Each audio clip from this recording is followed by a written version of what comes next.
Throughout the vast history of the NBA, there's been a lot of basketball played, and with that amount of basketball being played and great moments and players coming and going, it can be easy to overlook some of the more impressive performances in NBA history,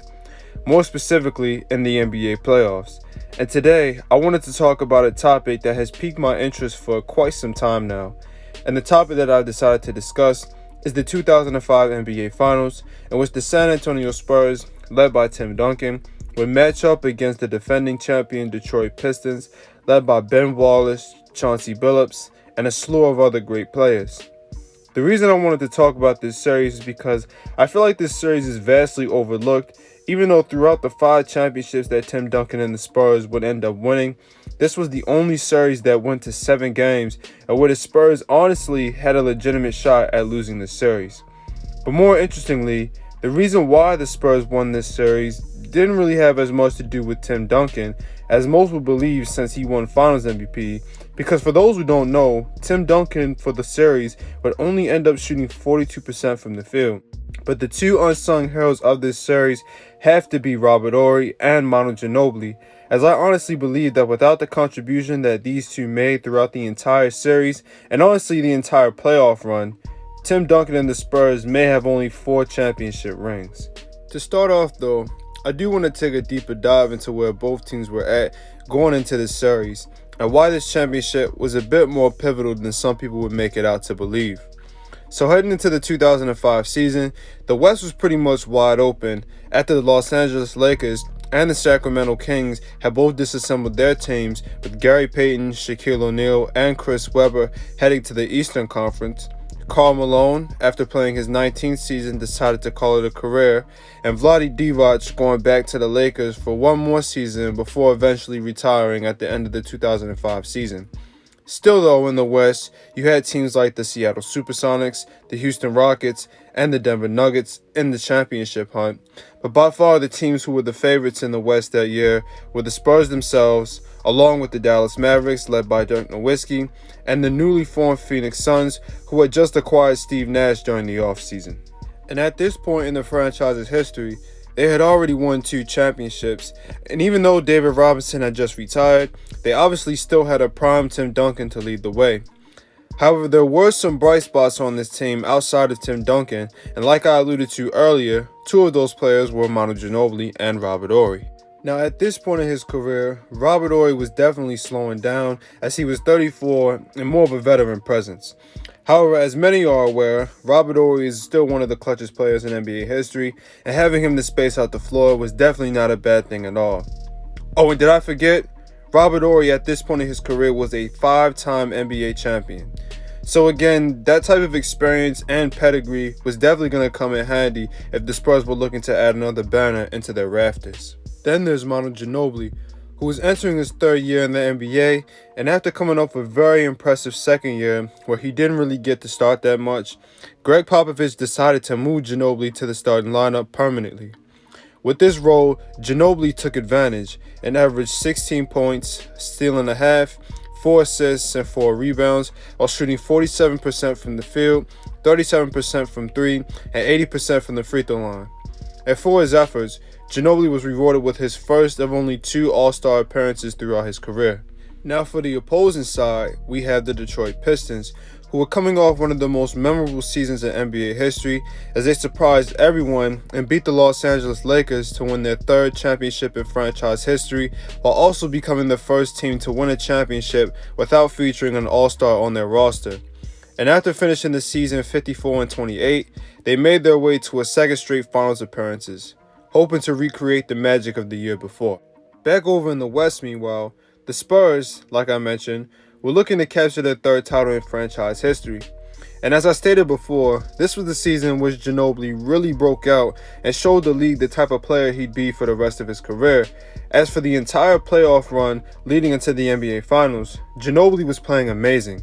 In the first round, while matched up against the Denver Nuggets, Ginobili put up 23 points, 6 rebounds, 4 assists, while shooting 47% from the field, 45% from behind the arc, and 84% from the free throw line. And in Game 3 of this series, while Tim Duncan had a rough night, only contributing 11 points while shooting 26% from the field,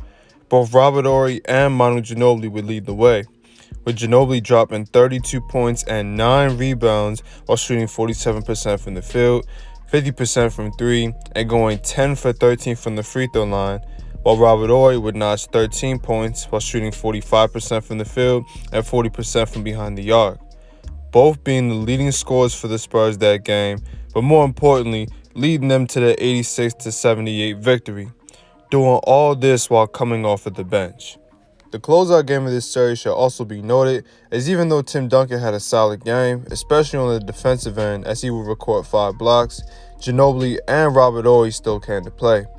Manu would contribute 18 points, 4 assists, and another 9 rebound performance, while still shooting 44% from the field, 43% from the three-point line, and a perfect 7 of 7 from the free throw line. Meanwhile, Robert Horry scored 17 points, grabbed 5 boards, shooting 71% from the field, 75% from 3, and also going a perfect 4 for 4 from the charity stripe.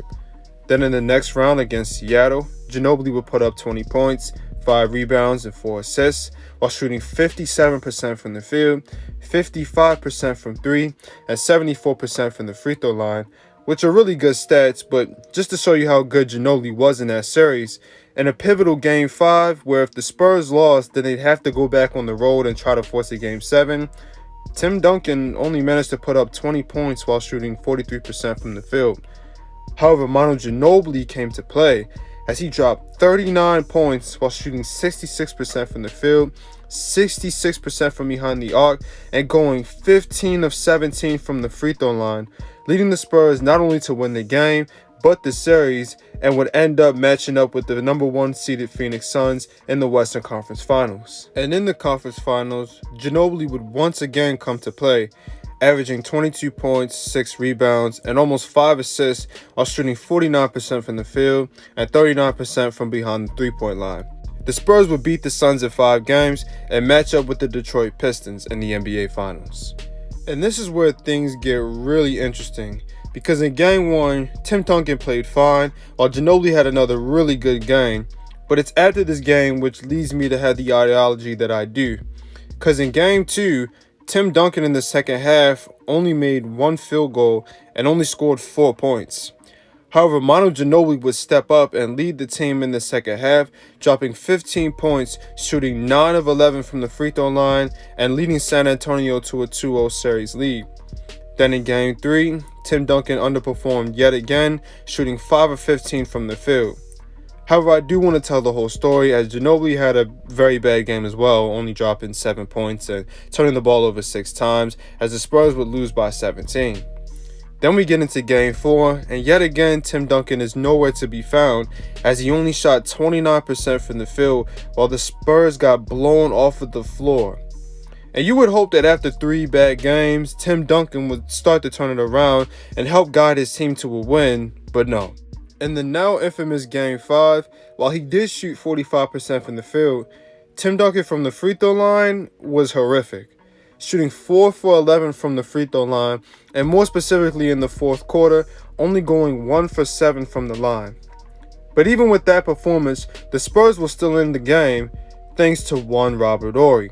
as in the second half of that game, Robert Horry would drop 16 points, shooting 5 for 7 from the field and 4 for 5 from behind the arc. However, it doesn't end there, because with 33 seconds to go in the game, the Spurs were down by 1 and Tim Duncan was on the free throw line and had a chance to give his team the lead. However, he split the free throws and the game thus went into overtime, where Tim Duncan had yet another opportunity to lead his team, but still was unable to do so, because in overtime, Tim Duncan went scoreless. And with the Spurs on the verge of going down 3-2, Robert Horry saved the day once again, notching 5 points in overtime and hitting the game-winning 3, which gave the Spurs the 1-point victory. And now I won't spend too much time on Game 6, because Tim Duncan did shoot 57% from the field that game, and he did show up in the second half. Even though he did go 5 for 10 from the free throw line, the Spurs will end up losing that game by 9, so even if Tim Duncan did make all of his free throws, the Spurs still would have lost. Plus, they were up 3-2, so they still had one more opportunity to seal the championship. And that now brings us to Game 7, in which even though it was a Game 7 and it was the last game of the season, And if we're keeping count, Tim Duncan had already underperformed in 4 games so far. Tim Duncan would yet again be nowhere to be seen. As for the game, Tim Duncan shot 37% from the field and turned the ball over 5 times. But in very poetic fashion, it would be both Robert Horry and Manu Ginobili to the rescue in this game, as Ginobili had 23 points, 16 of those coming in the second half, while shooting 61% from the field, 2 for 2 from behind the arc, and a perfect 5 for 5 from the free throw line. Meanwhile, Robert Horry would pitch in 15 points off the bench, shooting 57% from the field and 50% from 3, while the Spurs would hold on, only winning the game by 7 points and capturing their 3rd NBA championship. And before I wrap this video up, let me be very clear with what I'm about to say. I am in no way, shape, or form trying to slander Tim Duncan or discredit any of the accomplishments that he received throughout his career.